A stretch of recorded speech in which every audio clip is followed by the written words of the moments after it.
ভারতবর্ষ এর একটি অঙ্গরাজ্য হচ্ছে পশ্চিমবঙ্গ।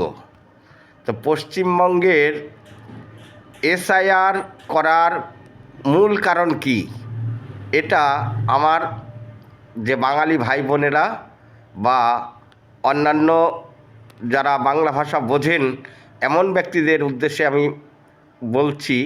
সেটা হলো, ইলেকশন কমিশনার যেটা করতে চেয়েছেন এসআইআরের মাধ্যমে, সেটা হচ্ছে ভারতীয় যারা নাগরিক, অরিজিনাল ভারতীয় নাগরিকদের কারোরই নাম বাদ যাবে না। এটা হচ্ছে ইলেকশন কমিশনারের মূল উদ্দেশ্য।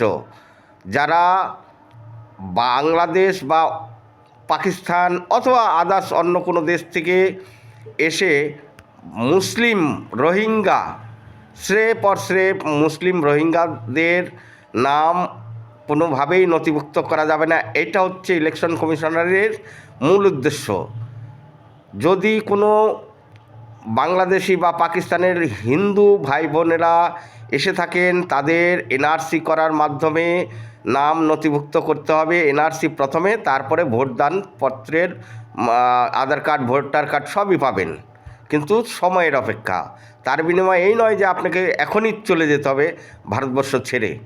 এবার ব্যক্তিগত কথা, সেটা হলো, এই এনআরসি পর্বটা পুরোটাই হস্তক্ষেপের দায়িত্ব নিয়েছেন বিএলএ বিএলওরা।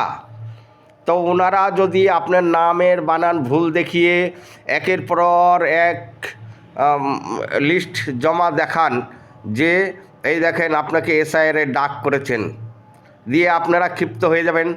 আমি এই কারণেই বলি মূর্খ বাঙালি।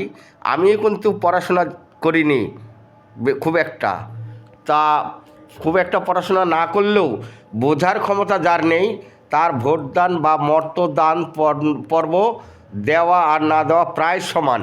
কিন্তু এই রাজ্যের সরকার যেটা চেয়েছে সেটা পুরোটাই আপনাদেরকে মাথায় টাক বুলিয়ে আপনার কাছ থেকে শুধুমাত্র ভোটটা নিয়ে নেবে, দিয়ে আপনার মুখে থুতু দিয়ে আপনাকে মানে দেখিয়ে দেবে যে আপনি কত বুদ্ধিমান।